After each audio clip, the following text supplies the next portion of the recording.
Sœur Véronique, vous êtes une moraliste réputée, prieure provinciale des Sœurs de la Charité dominicaine de la Présentation pour la province d'Europe, qui compte 4 pays et le Moyen-Orient. Vous avez été la première femme nommée doyenne d'une faculté de théologie catholique en France.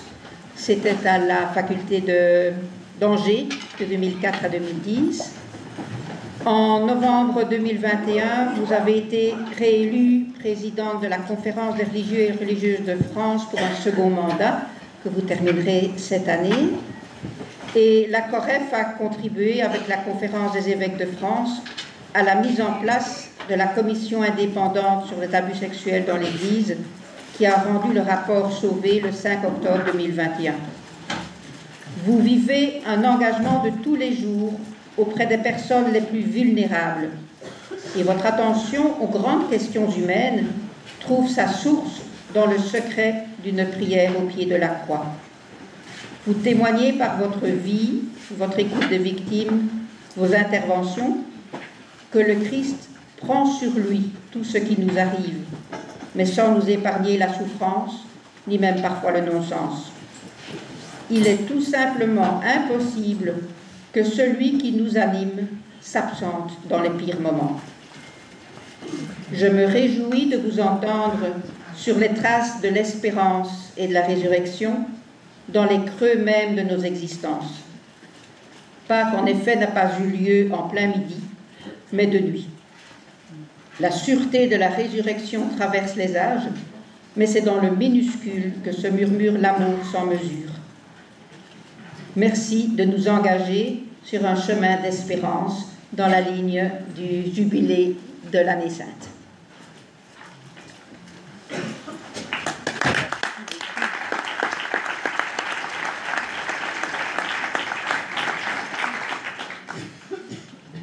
Merci beaucoup, Sœur Marie-Françoise. Merci à votre évêque d'être présent. Merci surtout à vous toutes et tous. À vrai dire, je suis très impressionnée parce que je ne suis pas très sûre que de l'autre côté, là, dans la banlieue de Namur qui est Paris, je ne suis pas très sûre qu'on parviendrait à réunir tout ce monde. J'ai quelques doutes. Donc vraiment, merci beaucoup. Et voilà. Alors en effet, comment parler de l'espérance à la fois dans le temps qui est le nôtre, dans l'Église qui est la nôtre, dans la vie religieuse que nous habitons, surtout de ce côté-ci du monde. Nous avons bien plus souvent, sans doute tous les jours d'ailleurs, quelques motifs de désespérer, quelques motifs légitimes de nous décourager de l'état si fracassé de ce monde, et sans doute n'avons-nous pas encore vu le pire, en tout cas pour nos générations, d'autres générations avant nous ont vu le pire. Nous en faisions mémoire il y a quelques jours seulement, avec les 80 ans de la libération des camps d'Auschwitz et Birkenau. Donc sans doute, au regard de l'état du monde, y a-t-il de profondes raisons que de rester couché, de se dire mais à quoi bon?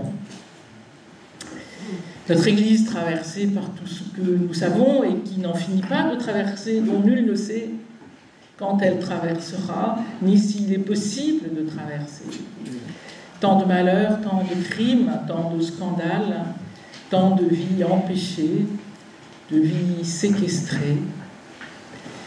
Et puis, à titre personnel, et dans, non pas tous nos instituts religieux, mais dans beaucoup de nos instituts religieux, y compris le mien, en tout cas de ce côté-ci du monde, mais même à titre international, la diminution n'est pas d'emblée motif d'espérance. Donc, il me semble que tout ceci nous dit avant tout, je ne fais que redire ce que vous savez par cœur, hein, pardonnez-moi, on ferait mieux d'échanger dès maintenant, parce qu'à vrai dire, je ne fais qu'enfoncer des portes ouvertes. Hein, mais je ne fais que redire ce que nous savons chacune et chacun, ce qu'a dit le pape François lors de l'ouverture de ce jubilé, à savoir que L'espérance est avant tout un combat autant qu'une grâce. Elle est un combat car il faut aller, comment dire, comme tout contre la mort, tout contre toutes ces morts, ne pas croire qu'on puisse se les épargner, car ceci serait une terrifiante illusion qui est l'envers de l'espérance. Donc un combat de ce point de vue-là, une haute lutte, et en même temps une grâce, car elle n'est pas non plus à la portée de nos petits poings ou de nos petits bras, mais elle est un don, une grâce de notre Dieu, parce que s'il en est un, comme le disait sœur Marie-Françoise à l'instant, qui est indéfectible, dont nous croyons qu'il habite toutes les nuits de ce monde, à toutes les nôtres de nuit, y compris et peut-être surtout quand nous n'en voyons rien, que nous n'en sentons rien, c'est bien notre Dieu qui est là. Et c'est lui la source, l'horizon, le compagnon de nos espérances. Et plus profondément encore, de notre espérance. Donc peut-être dans un tout petit premier temps, il faut que quelqu'un regarde la montre, parce que comme moi, j'ai plein d'heures, mais je ne les regarde jamais, ça c'est fatal. Juste situer justement nos deux éléments de nos contextes qui manifestent ce combat tout contre tout ce qui fait mourir. Je ne vous dis pas contre ce qui fait mourir, car je pense que cela serait presque illusoire, donc il y a un côté du tout contre, sans tomber nous-mêmes dans la mort. Le premier élément, je l'évoquais, sœur Marie-Françoise l'évoquait, c'est bien douloureusement, je n'ose appeler ça les crises, tellement elles sont durables, mais disons les abîmes, où sont plongés sans doute l'Église universelle, en tout cas les Églises d'Europe, qui peut-être en ont plus conscience que d'autres, je ne sais, sur l'ensemble des abus et des violences sexuelles. Comment croire qu'en tant et tant de victimes, comment croire en l'espérance, vous demande, mais où était ton Dieu? Où était mon Dieu, puisque toutes et tous croyaient en Dieu quand ils ont été violentés? Où est-il? Combien de victimes disent, mais comment pouvez-vous me dire que l'Église est ma mère? Parce qu'une mère, en principe, il est tragiquement là aussi des exceptions nombreuses, mais une mère protège ses enfants, pressent qu'ils vont mal, essaie de comprendre, d'agir, bref, se bat. Et vous étiez où? Me disent-elles. Pas moi personnellement, mais à nous tous, et bien au-delà. Comment dire, non pas à elle, mais à soi-même, l'espérance?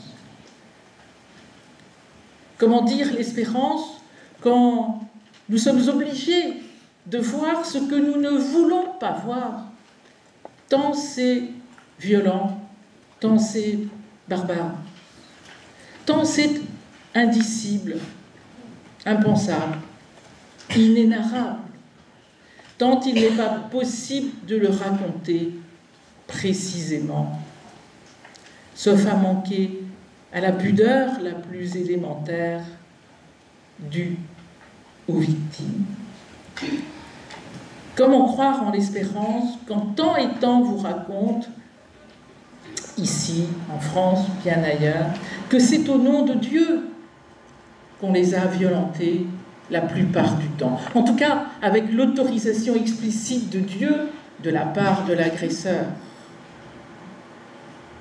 Qu'avons-nous découvert? Que le discours théologique, le discours spirituel, auquel nous tenons tant, sur la croix, l'abandon, le don, l'obéissance, ont été à ce point dévoyés qu'ils ont été le lieu même rendant possible les abus, de confiance, de pouvoir spirituel et les violences sexuelles, et ceci parfois pendant des décennies. Comment encore signifier un Dieu de l'espérance quand il a été à ce point instrumentalisé pour le pire? Que pouvoir encore dire? Il y a 2 jours, je faisais un petit topo, une petite conférence à Tours, et les gens m'avaient dit, le diocèse m'avait dit, voilà, il faudrait que vous nous parliez de la conscience éclairée. Alors autant vous dire, il y a quand même longtemps, j'ai enseigné longtemps en la théologie morale, mais je ne m'étais pas penchée sur ce sujet précisément. Donc je regarde, je travaille un peu, et puis soudainement je me dis, mais tout ça est vain, complètement vain, et je l'ai enseigné pendant au moins 25 ans. Ah, c'est magnifique, hein, la construction théologique est magnifique. La conscience éclairée, la nécessité de la conversation, du rapport à la loi, au magistère, tout ça est magnifique. Sauf que tout cela n'a eu aucun effet face aux violences sexuelles et aux autres abus. Tout ça n'a garanti de rien. Tout cela n'a rien empêché. Parce que nous avons découvert que la puissance du déni traumatique des victimes qui empêche la parole, car sinon ils s'effondrent, sinon ils ne peuvent continuer à vivre, et la puissance du déni de nos institutions toutes confondues, et malheureusement notre Église n'y a pas manqué, cette puissance du déni-là, la conscience éclairée n'y peut rien. C'est cela le combat pour encore espérer, ou pour espérer autrement, ou peut-être pour espérer plus authentiquement, je ne sais. En tout cas, sûrement plus humblement, plus charnellement. Et puis, voilà, je ne veux pas nous enfoncer à ce début d'après-midi, rassurez-vous. Et puis, autre élément du contexte, en tout cas pour toutes nos vieilles églises d'Europe et notre vieille vie religieuse à laquelle nous tenons pourtant tant, que nous aimons tant, qui est ce constat que lui aussi nous aimerions souvent dénier, de notre réalité démographique, sociologique, de cette diminution vertigineuse. Quand la COREF a été créée en France, c'était il n'y a pas très bien longtemps, hein, le rassemblement des 2 conférences d'hommes et de femmes, c'était il y a une quinzaine d'années. Il y avait, je ne peux pas vous dire de tête, mais je pense qu'il y avait environ 60 000 religieux et religieuses. Dans les dernières statistiques en France, il y en a 26 000. Et nous savons bien que dans 10 ans, la situation sera encore plus délicate, puisque nombre d'entre nous, en Europe, ont plus de 85 ans, donc par définition. Voilà. Donc cette diminution-là n'est pas d'emblée un facteur d'espérance. Nous qui, quoi qu'il en soit de toutes nos études bibliques, de notre confrontation quotidienne aux Écritures, de notre vie liturgique, continuons à penser que Dieu est du côté de ceux qui réussissent. Ce qui est plutôt le Dieu des idoles. On voit de bonnes lectures bibliques. En général, Dieu est très très fâché quand on dénombre. Rappelez-vous l'épisode de David, il n'est pas content du tout. David procéder à un dénombrement, car ça veut dire qu'il croit pouvoir compter sur ses seules forces. Mais n'empêche que c'est un réflexe sans doute bien naturel de se dire, mais tant qu'on grandit, tant que nous sommes jeunes et forts, que nous avons nombre de missions, c'est donc que Dieu est avec nous. Et puis, comme quiconque, en fin de compte, quand nous vieillissons, que nos forces nous abandonne au moins en partie, que les missions se font plus rares. Alors là, nous nous disons, mais qu'est-ce qu'on a fait de mal? Qu'est-ce qu'on a raté? Sans doute, je ne sais pas si nous avons fait quelque chose de mal, je n'en sais rien. Que nous ayons raté des choses, ça c'est une évidence, car c'est la conscience même de la finitude qui nous le dit, sauf qu'il n'y a pas de rapport entre l'une et l'autre chose. La diminution est une convocation à se fier, à se confier, à espérer dans le Dieu auquel nous croyons. Elle est une mission pour nous faire les proches de tant de femmes et d'hommes diminués, de tant de femmes et d'hommes vulnérables, bien plus vulnérables que nous, de nous en approcher, d'être des compagnes et des compagnons d'humanité. Simplement cela, humblement mais charnellement, réellement. Donc comment peut-on vivre cet élément-là, qui est désormais constitutif, pas encore une fois de tous parmi nous, mais de beaucoup?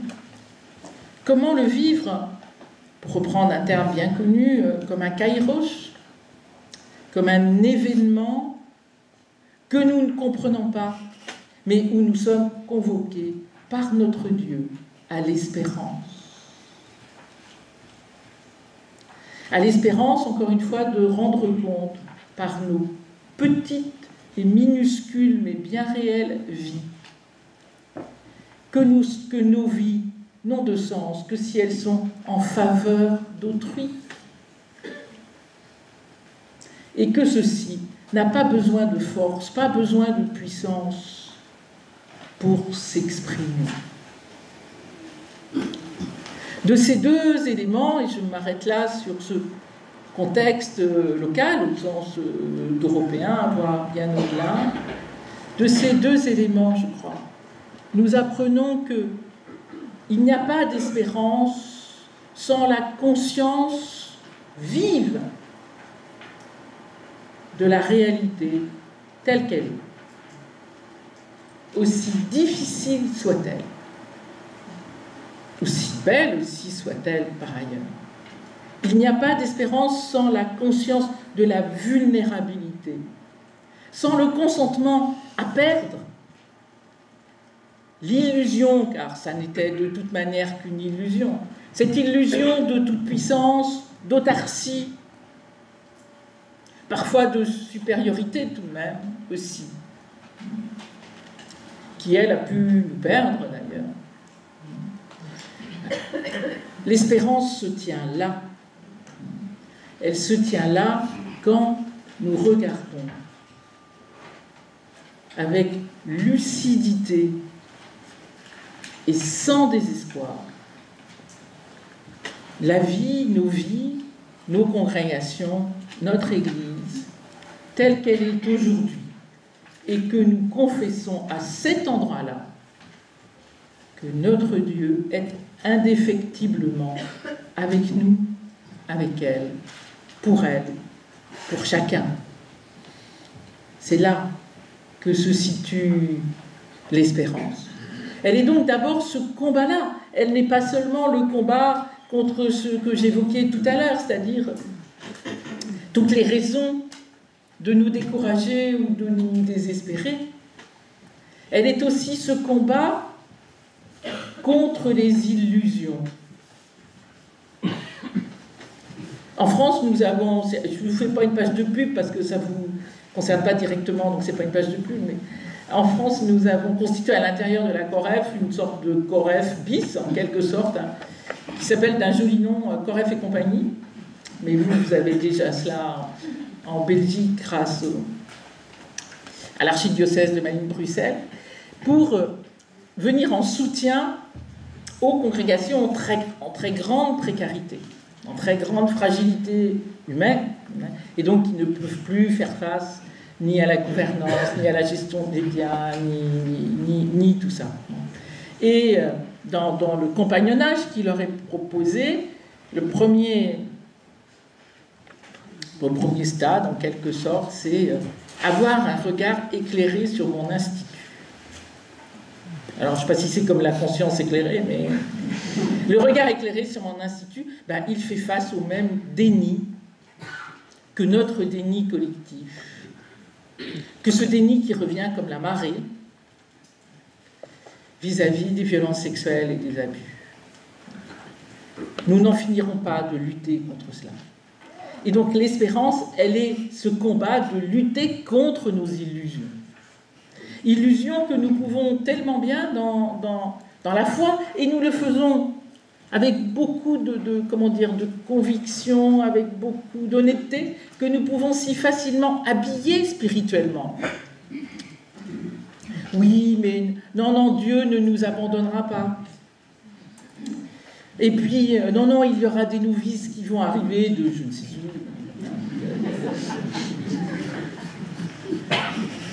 Peut-être, je ne sais pas.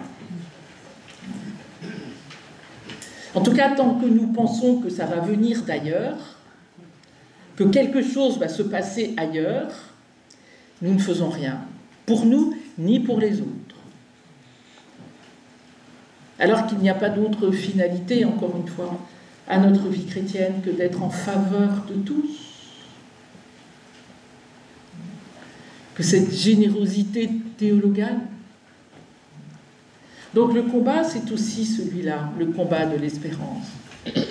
C'est celui contre ces euphémismes que nous pouvons dire dans les abus, comme dans cette question-là, les minimisations, bref, tout ce qui nous déroute en quelque sorte de regarder le réel tel qu'il est, sans s'en morfondre, mais comme le lieu où Dieu habite, tout simplement.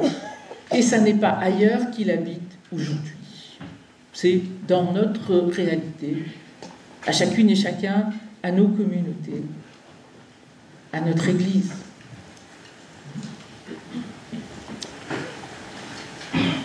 Ce mot qui m'avait à ce moment-là transpercé, de Georges Bernanos dans une conférence de 1945, et qui m'avait transpercé quand je devais tenter de dire quelques mots à M. Jean-Marc Sauvé quand il a remis son rapport et ses 45 recommandations.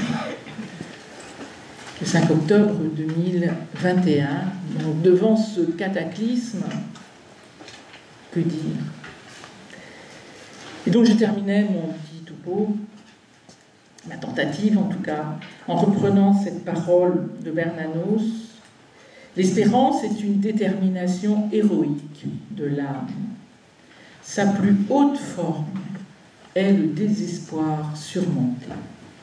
On croit qu'il est facile d'espérer, mais n'espère que ceux qui ont eu le courage de désespérer des illusions et des mensonges, où ils trouvaient une sécurité qu'ils prenaient faussement pour de l'espérance. L'espérance est la plus grande et la plus difficile victoire qu'un homme puisse remporter sur son âme. On ne va jusqu'à l'espérance qu'à travers la vérité, au prix de grands efforts.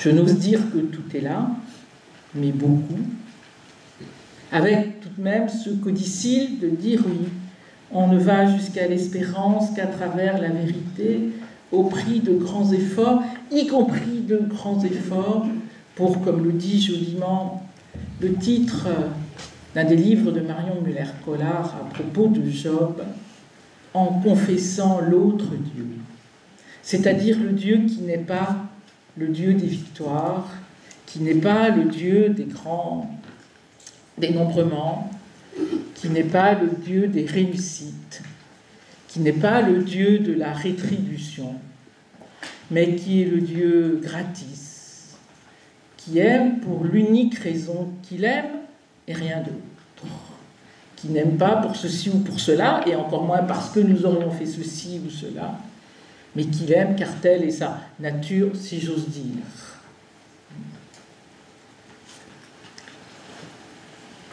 Il me semble donc que c'est là où nous sommes, et là où se tient l'espérance qui résiste, qui tient. Face donc aux trois vieilles questions, si j'ose dire, le grand philosophe Emmanuel Kant: que puis-je savoir, que puis-je faire, que m'est-il permis d'espérer?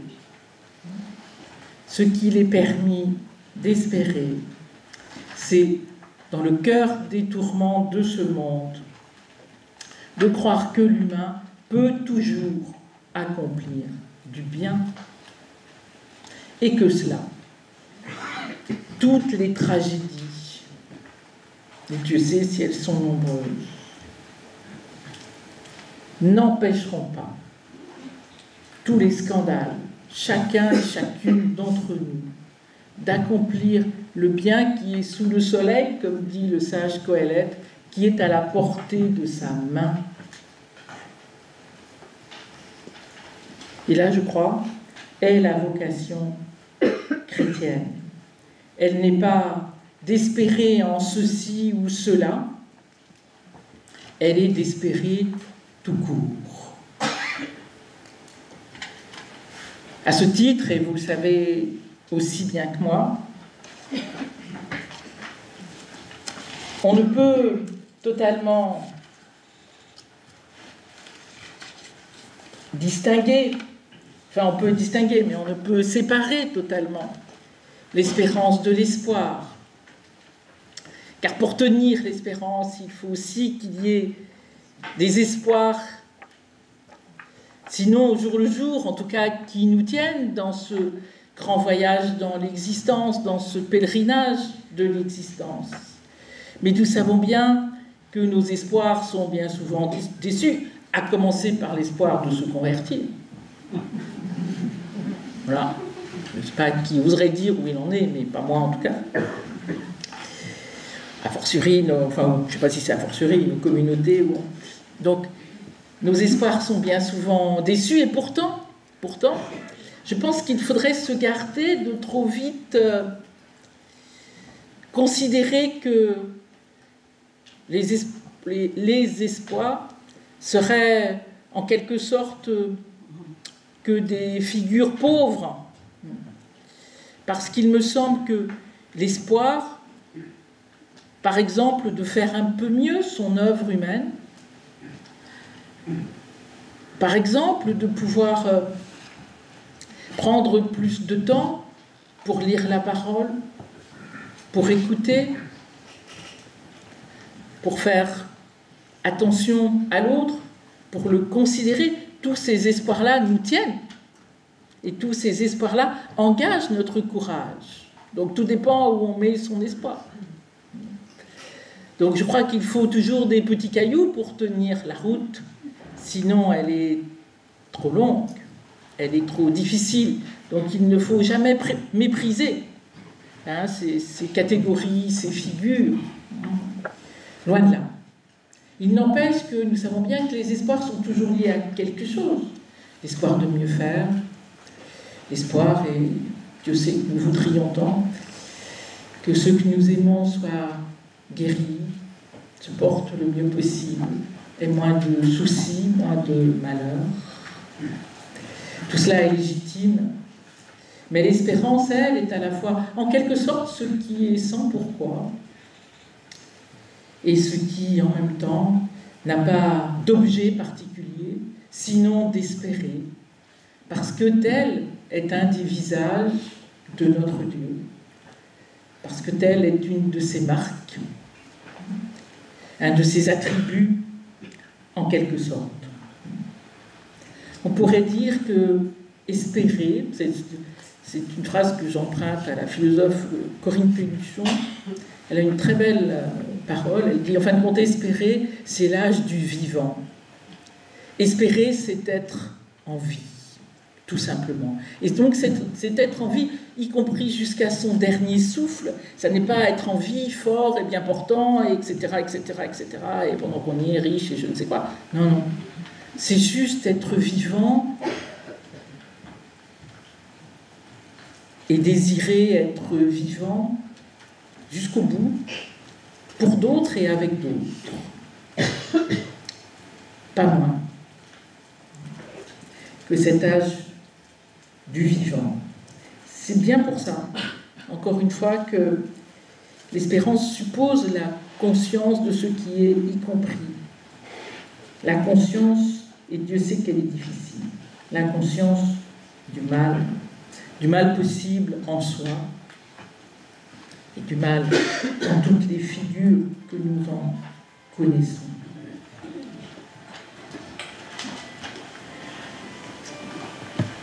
L'espérance n'est donc pas ce qui s'oppose à la vie difficile, à la vie tragique. Elle est au contraire ce qui se tient dans la vie difficile, dans la vie tragique. Parce qu'encore une fois, notre espérance, c'est de croire que nous sommes accompagnés. Qui que nous soyons, où que nous soyons, nous sommes accompagnés. Nous sommes tellement accompagnés que quand nous sommes dans des situations difficiles, qu'elles soient liées à la communauté, qu'elles soient liées à nos missions, qu'elles soient liées aux femmes et aux hommes perclus de douleur que nous écoutons ou que nous essayons de soutenir, nous croyons à ce moment-là que si nous ne pouvons pas les rejoindre totalement, ce qui serait une nouvelle illusion, de croire que nous pouvons rejoindre l'autre dans sa détresse, non, nous pouvons l'approcher, oui. Le rejoindre complètement, non. Car la détresse de chacun est unique, nous le savons bien, et elle est mystérieuse, mais nous croyons que Dieu, lui, rejoint là où nous ne sommes pas capables, parce que nous sommes simplement des humains, nous ne sommes pas capables d'aller. Et cela, je vous assure, que c'est une espérance extraordinaire. De se dire dans l'extrême douleur de cette vie, que ce soit une vie qui s'en va, car elle meurt dans la souffrance, que ce soit des vies de victimes de 1001 choses en ce monde, de se dire, moi, je ne peux pas aller plus loin que là où je suis. Mais je crois que mon Dieu, lui, il y va. Je ne sais comment, mais il y va. Mais pour que ceci soit vrai, ça suppose que nous soyons au plus près. Sinon, c'est de la pensée magique. Donc, ça suppose que nous nous engagions à cette proximité d'humanité. Parce que justement, nous avons laissé de côté, espérons-le, nous essayons à chaque fois de laisser de côté nos rêves de grandeur ou de puissance.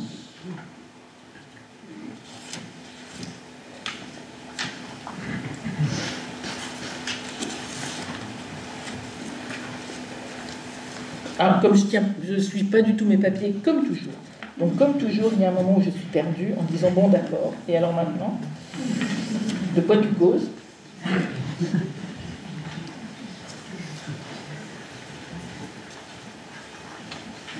Il me semble que dans cette veine, on peut dire qu'il y a une relation très forte entre espérer et aimer. Aimer. Car encore une fois, espérer, c'est d'abord être porteur, quoi qu'il en coûte, et parfois il en coûte cher, d'un amour des femmes et des hommes qui nous entourent,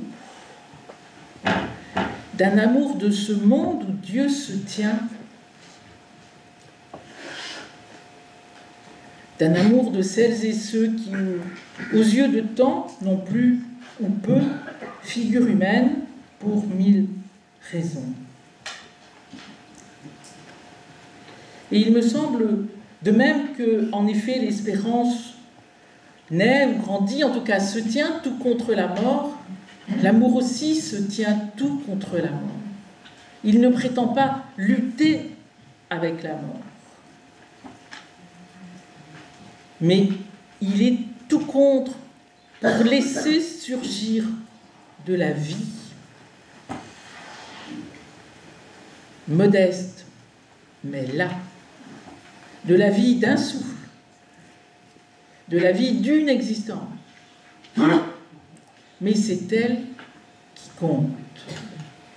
Donc pour moi, et pas seulement pour moi d'ailleurs, évidemment, mais l'espérance et l'amour sont très proches. Il y a dans les deux cas, de l'espérance et de l'amour, cette reconnaissance du caractère si précieux de l'existence humaine. Si précieux. Où toute vie compte jusqu'à son dernier souffle. Où toute vie a du sens, a une signification, a un goût d'humanité, jusqu'à son dernier souffle.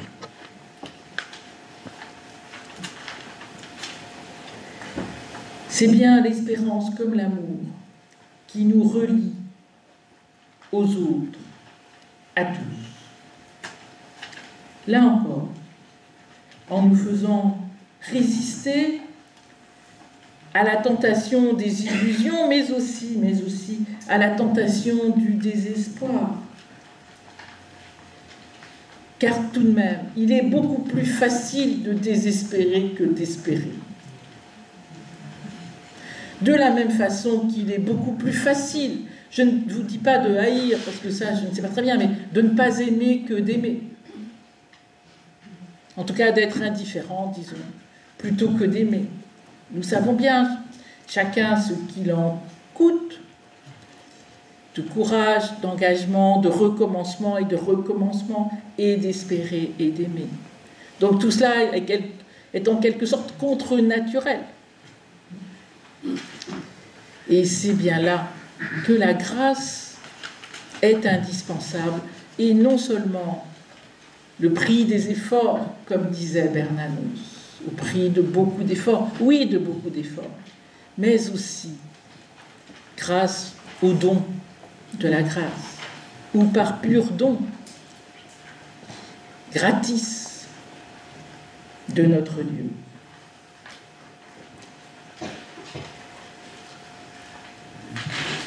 L'espérance comme l'amour sont alors, je crois, ce qui vient naître d'une forme d'abandon. Alors, pas tous les abandons. Il ne s'agit pas, surtout pas d'ailleurs, d'abandonner nos responsabilités, encore moins d'abandonner les autres d'ailleurs, ni de nous dire, bon, c'est pas grave, hein, je me mets dans une sorte d'attitude contemplative et tout va bien se passer, ou tout va s'arranger. Non. Nous le savons. Mais une forme d'abandon intérieur, intime, appelez-le comme vous voulez, qui sait, en tout cas qui croit, que c'est dans les mains de notre Dieu que notre vie personnelle, communautaire, d'Église, se tient. Tout cela nous est mystérieux.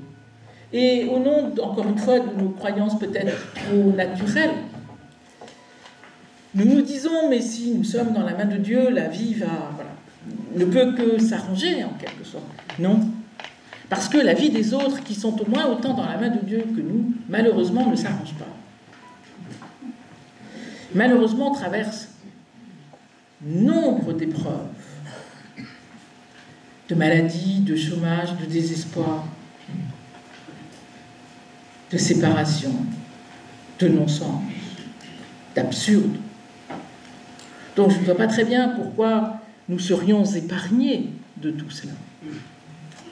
Mais l'abandon, c'est de croire qu'au sein de tout cela, que nous partageons avec la condition humaine, souvent avec quand même plus de chance, par nos institutions souvent, plus de moyens en tout cas, que d'autres, c'est cet abandon intérieur qui fait dire que, encore une fois, j'avais 20 fois que je le répète, mais pas, notre Dieu se tient à cet endroit-là, aujourd'hui. Et que c'est là qu'il nous attend. Tout cela est mystérieux. Nous ne comprenons pas ce dessin-là, parce qu'on se dit, mais enfin, il faut que l'Évangile continue à se répandre. Oui, mais il n'a jamais été dit comment, sinon par des humains,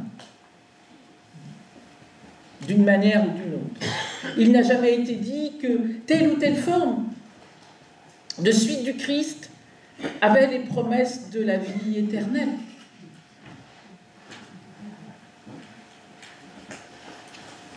Ce qui serait très grave, c'est que l'annonce de l'Évangile disparaisse. Ce qui serait terrible et plongerait dans la nuit, c'est qu'il n'y ait plus de témoins du Christ compagnon mort et ressuscité. C'est cela. Et c'est cela qui est notre espérance. Que notre Dieu n'abandonnera pas non seulement son Église, mais n'abandonnera pas son humanité. Après, comment? Je peux trouver que sa façon de s'y prendre ne me paraît pas tout à fait correcte. C'est possible. J'aimerais bien qu'il fasse un peu autrement, à commencer pour ma propre congrégation et pour bien d'autres, parce que je veux bien partager. Mais c'est pas ça. C'est pas ça. Donc c'est là que se tient l'espérance, et voilà, je vous renvoie à toutes nos lectures bibliques de Jérémie, de Job et de tous les autres, les lettres de Paul en ce domaine. Donc pour conclure, si je veux qu'on discute, il me semble qu'on peut dire que la puissance de l'espérance, c'est qu'elle peut tout prendre de la vie. Elle prend toute la vie. Ces belles pages, comme ces pages douloureuses, nos pages lumineuses comme nos pages bien sombres, à chacune et chacun, à notre Église, à ce monde. Elle prend tout, elle ne laisse rien de côté, car laisser quelque chose de côté est une illusion, puisque nous sommes embarqués avec le tout de nous-mêmes et le tout de notre histoire, et que nous ne laissons rien au vestiaire. Donc la puissance de l'espérance, c'est cela, c'est de pouvoir tout prendre et de pouvoir tout orienter dans le Christ, de pouvoir tout orienter, autant que faire se peut, en faveur des autres, en faveur du salut, c'est-à-dire d'une vie qui dit bonjour, d'une vie qui souhaite du bien, profondément du bien à l'autre, témoigner du salut de notre Dieu. C'est cela dans le minuscule. C'est ce qui va faire du bien à l'ordinaire ou à l'extraordinaire, selon des jours et des nuits d'une existence à côté de la nôtre ou un peu plus loin. Donc, qui prend tout, qui vit dans la considération d'autrui, qui considère au sens le plus fort du terme, qui considère tout autre comme mon égal, comme une femme ou un homme digne, de même dignité que moi, de même droit que moi. Il me semble alors que l'espérance ouvre l'avenir, y compris quand l'avenir est totalement, ou peut-être d'abord quand l'avenir est tout à fait ou apparaît comme assez profondément inconnu et qu'à vue humaine, nous ne voyons pas bien. Il ne s'agit pas de l'avenir de nos institutions, il s'agit de l'avenir de Dieu. De l'avenir de Dieu dans sa présence au monde par des visages d'hommes et de femmes, dont les nôtres aujourd'hui. C'est ça l'avenir qui nous importe. Après, il faut qu'à un certain nombre parmi nous, et tous d'une certaine manière, on s'occupe aussi de nos maisons. Hein. Ça, je ne dirais pas le contraire. De nos maisons, de nos communautés, de tout ça, de nos institutions, et tout ça. C'est une obligation éthique, spirituelle, humaine, déontologique.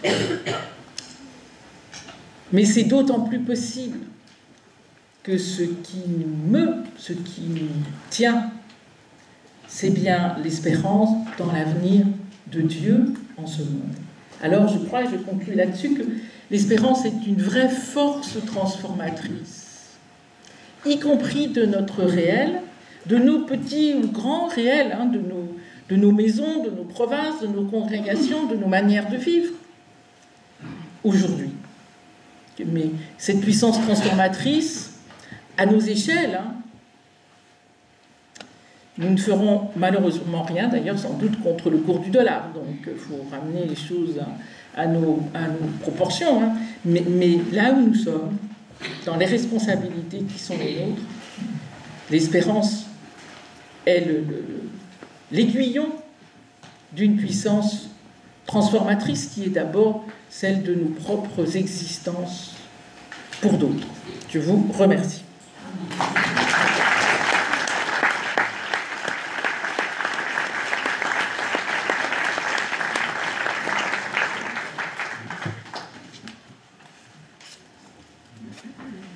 Merci, sœur Véronique, de nous avoir replongé dans l'audace de regarder la réalité, ses ombres et ses lumières, et d'y découvrir l'espérance de Dieu. Je nous invite à prendre maintenant 2 minutes de silence pour laisser descendre en nous qu'est-ce qui m'a touché, qu'est-ce qui vient m'interpeller.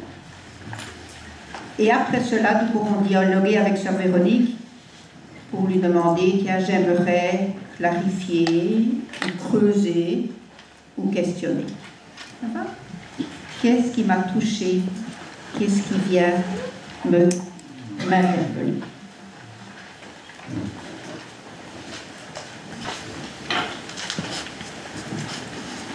Voilà, à vous la parole maintenant, donc pour demander quelque chose qui soit clarifié, creusé, questionné.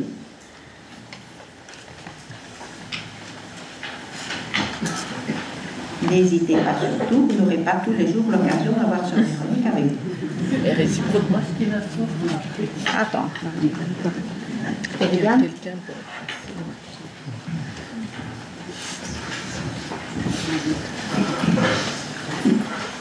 Alors, je communie profondément à tout ce que vous avez dit, je vous en remercie de tout cœur. J'aurais aimé que vous puissiez nous dire que signifie pour vous être vivant.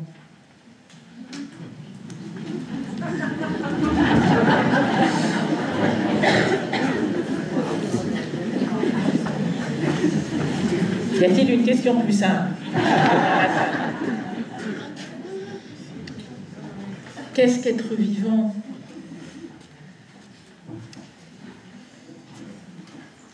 Deux choses peut-être simplement. Je pense qu'être vivant, c'est encore se soucier d'autrui. Ou alors, ou et, être vivant, c'est quand encore quelqu'un se soucie de vous. Non, je pense que s'il faut aller à la fine pointe, je pense que ce serait ça, être vivant.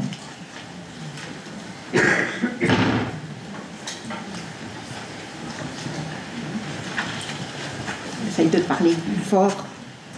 Moi, j'ai été très touchée par votre parole quand vous dites « Pas d'espérance sans la conscience de la vulnérabilité et le consentement à perdre ». Et que justement, souvent, on désespère parce qu'on est encore trop vieux du côté de la réussite, etc. Et voilà, peut-être j'aurais aimé aller un peu plus loin sur la fécondité de cette espérance, qui consiste simplement à vivre ce travail intérieur de consentir à la vulnérabilité, sa vulnérabilité, et consentir à perdre.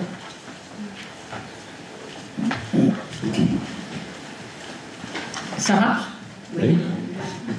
Oui, merci. De fait, je pense que c'est sûrement cela le travail, le labeur, le combat. La grâce aussi, parce que c'est aussi...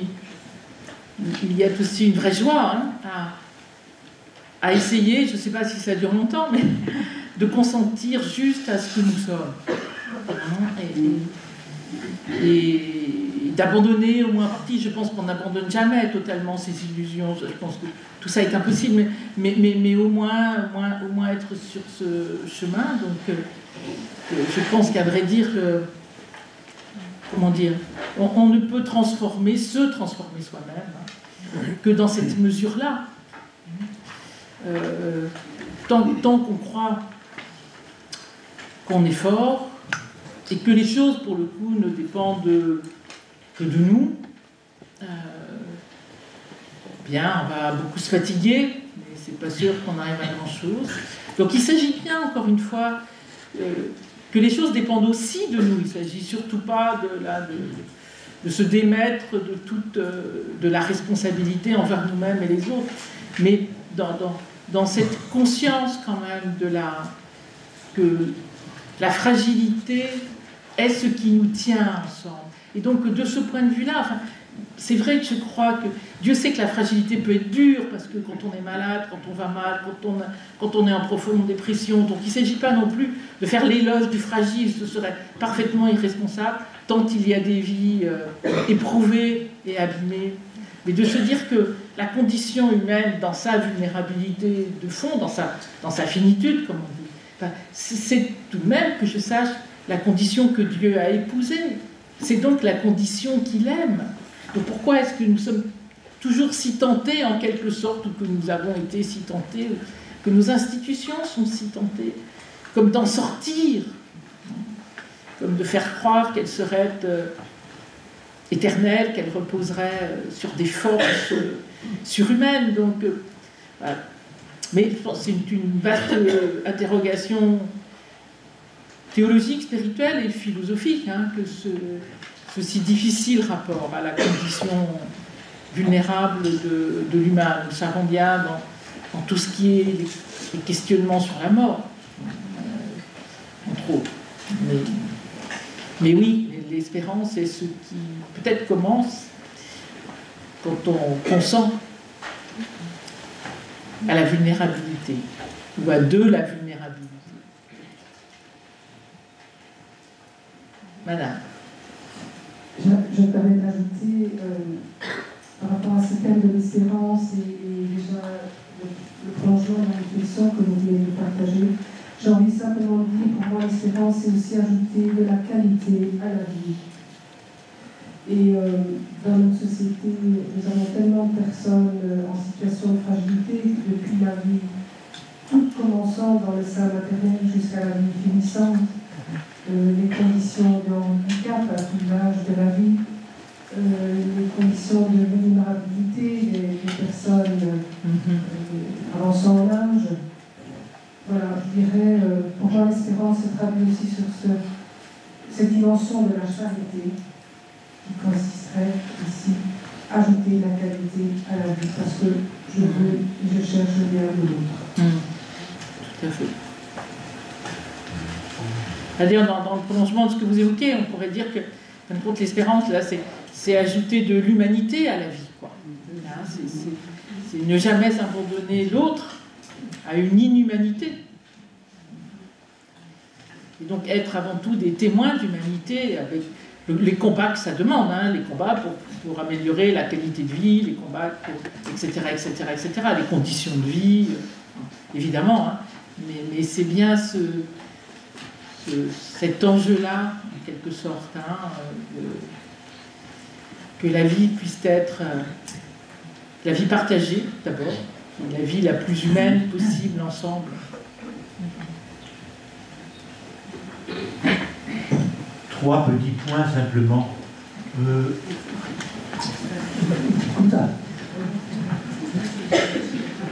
Comment sur la croix Jésus a-t-il vécu l'espérance sous la croix. Alors, deux choses pour expliciter cela. Je crois que quand je rencontrerai Paul, s'il plaît à Dieu, je lui dirai, la plus grande des trois n'est pas la charité, mais l'espérance. Et je reviens à ce mot, 400 ans et plus avant le Christ, ce mot d'Héraclite d'Éphèse qui disait « Si tu n'espères pas, tu ne rencontreras pas l'inespéré, qui est inexplorable et dans l'impossible, qui est inexplorable. » Jésus sur la croix ne voyait pas le ciel dans lequel il pénétrait.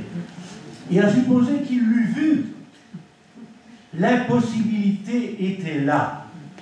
Si tu n'espères pas, ce n'est pas les espoirs, hein, tu ne rencontreras pas l'inespéré, qui est inexplorable.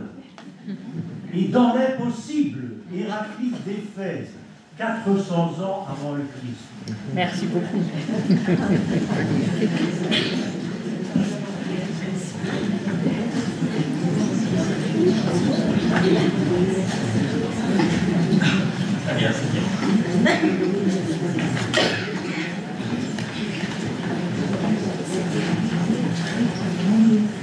Vous avez dit comment parler d'obéissance quand celle-ci a été la porte ouverte aux abus sexuels ou aux abus de pouvoir.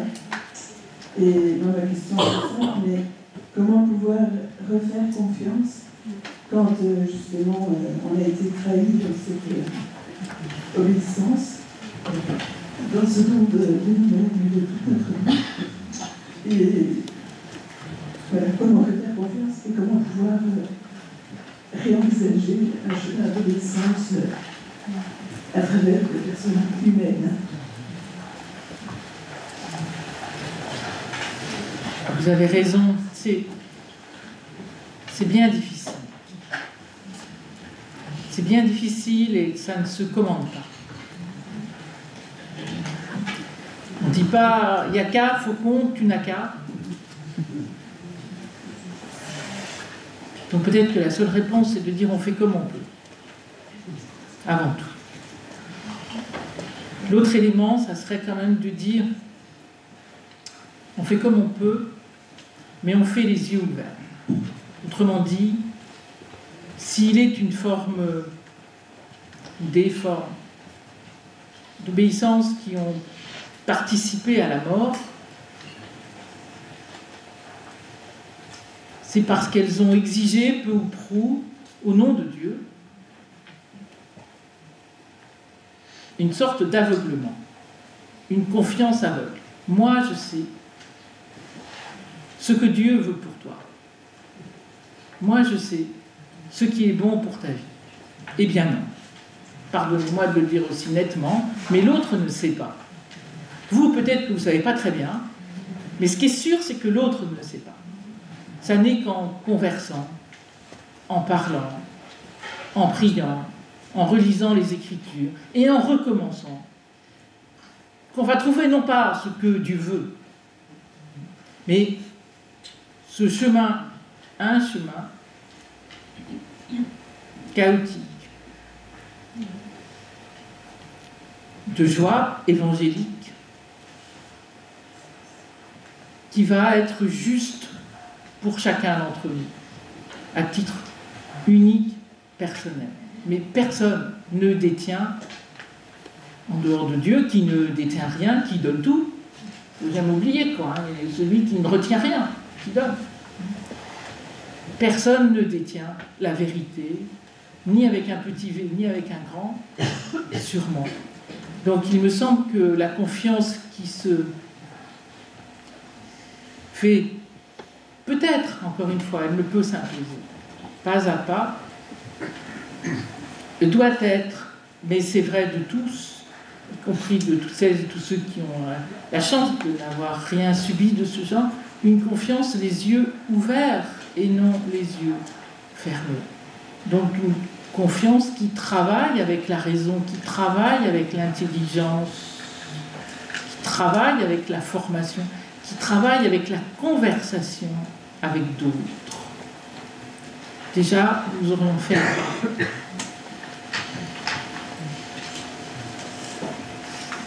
Alors, moi je voudrais poser, j'ai été frappée par Dieu présent au cœur de toutes nos réalités, nous demande d'y faire émerger sa parole. Et ça va un peu dans le sens de la question qui vient d'être faite. Vous avez parlé du monde dans lequel nous vivons et de la valorisation peut-être, je constate une valorisation de la personnalité. Mangez le micro, ça. Comme ça, c'est mieux.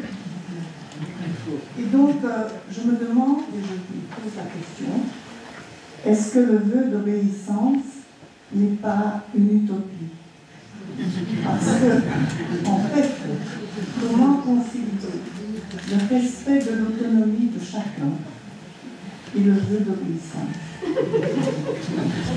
Je crois que la tâche est facile. Parce que pour finir, il me semble que c'est les responsables qui obéissent toute la journée. On reconnaît l'expérience.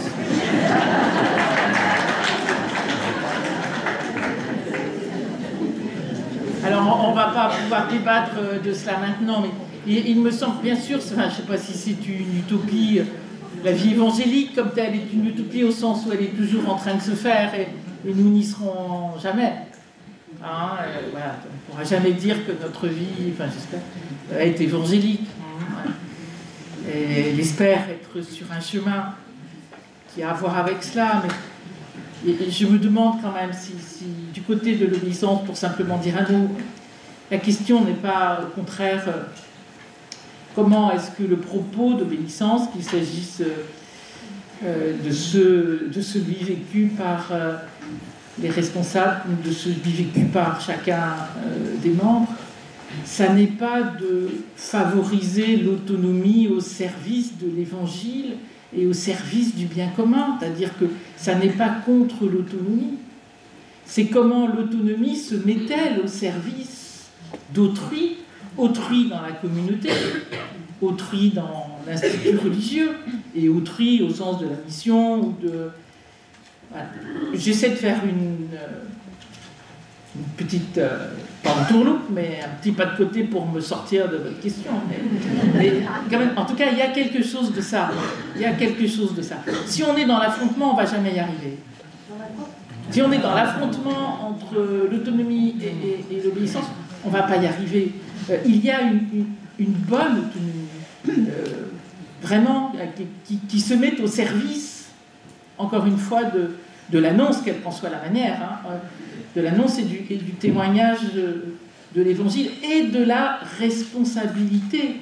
De la responsabilité. Comment être responsable si on n'a pas un peu d'autonomie? Enfin, si on n'est pas capable, j'entends, hein, d'autonomie. Donc voilà, bon, mais il faudrait faire une autre journée au moins. Merci, sœur Véronique. Dans les contextes que vous avez cités, il y a celle de la diminution vertigineuse des membres dans nos instituts. Et moi, je me situe dans une congrégation où, bon, c'est le cas. Autant au niveau de l'Europe, mais qu'au niveau de l'Afrique, c'est des naissances, on va dire. Alors, la question qui me vient et que je pose, c'est que comment situer l'espérance entre ces deux réalités? Autant c'est la diminution ici, mais autant aussi c'est la naissance de l'autre côté. Et je glisse dans la question ces éléments d'abus de pouvoir, ces éléments de comment former pour que demain ça puisse se continuer. Voilà, ma question tourne autour de cela. Merci. Merci à vous, oui, vous avez raison. Enfin, des deux côtés, il y a de la fragilité, quoi.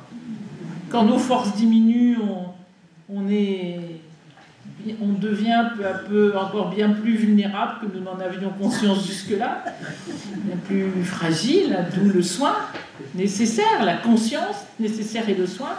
Mais quand on est dans la naissance, pour d'autres raisons, on est tout autant, peut-être plus même, je ne sais pas, fragile et vulnérable. Donc, dans les deux cas, il s'agit de prendre soin. Et donc, dans les deux cas, pour prendre soin, il faut voir la réalité en face. Et voir la réalité en face, c'est aussi savoir que les forces jeunes sur un continent vont devoir faire face bientôt toutes seules, en tout cas sans l'héritage, sans le témoignage des sœurs du Nord, pour parler un peu rapidement. D'où ce que vous évoquiez, d'où l'extrême importance de la formation. D'autant plus de la formation, de l'autonomie, parce qu'il va falloir vivre aussi, y compris financièrement. Voilà, donc il va falloir être suffisamment autonome pour être soi-même, hein, pour tenir bon face aux difficultés inhérentes à chaque continent. Donc il me semble que ce qui tient ces deux réalités, c'est ça, c'est que toutes deux sont fragiles. Et toutes deux réclament et du soin et de la considération, de l'attention, de la considération.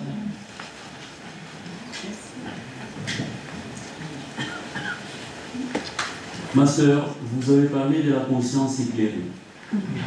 La conscience éclairée ne peut rien faire face au déni. Alors, quel rapport entre le déni et cette force transformatrice de nos réalités? Waouh! Alors là, comme ça, je ne sais pas très bien. Pour répondre, tout ce que je dirais, c'est que, en fin de compte, qu'est-ce que ça... Enfin, en tout cas, pour moi, parce que je ne veux pas parler pour vous, bien sûr, mais qu'est-ce que ça m'a montré, ce tout petit exemple de rien du tout, là?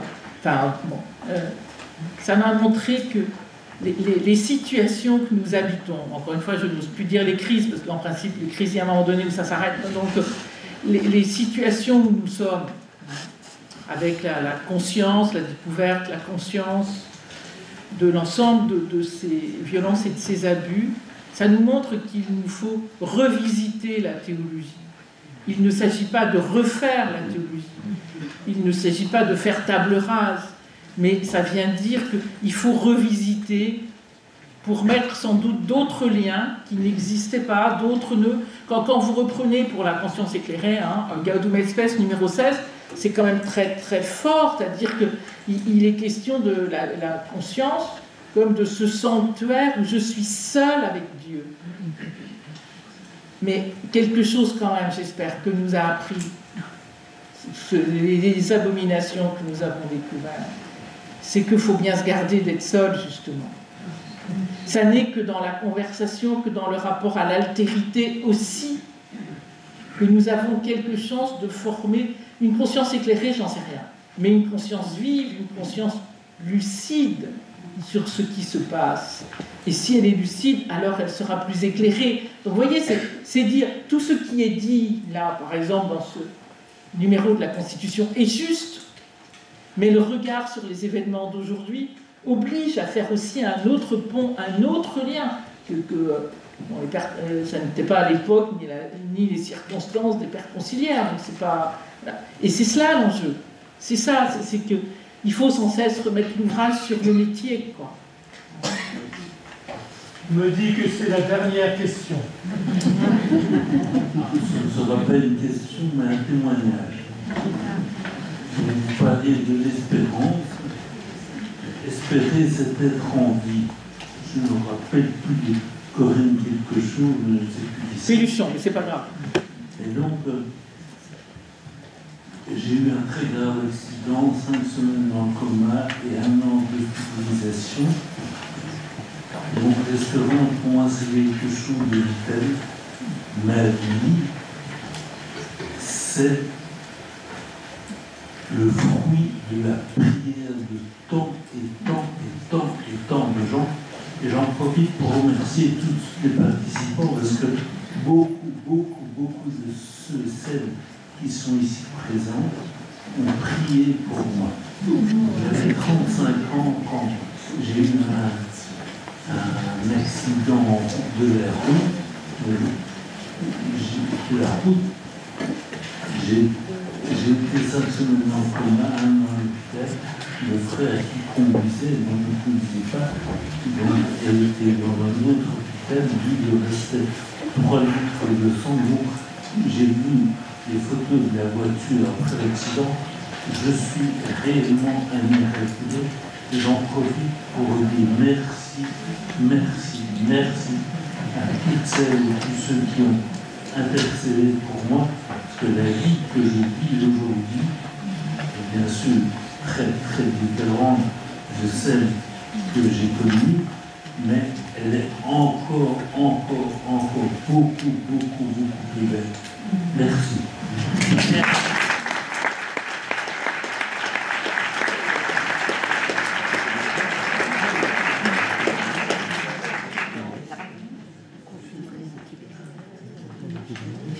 Merci, sœur Véronique. Juste un mot en vous remerciant beaucoup de votre témoignage et donc en remerciant aussi en votre nom toutes celles et tous ceux qui vous ont soutenu. Et il me semble que, en fin de compte, ce que vous venez de dire, de témoigner, dit quelque chose de peut-être qui résume tout. En fin de compte, l'espérance, je crois que c'est l'anti-destin. Et c'est ce que vous venez de raconter. C'est l'anti-destin. C'est croire qu'il n'y a pas de destin. L'anti-destin. Donc merci encore.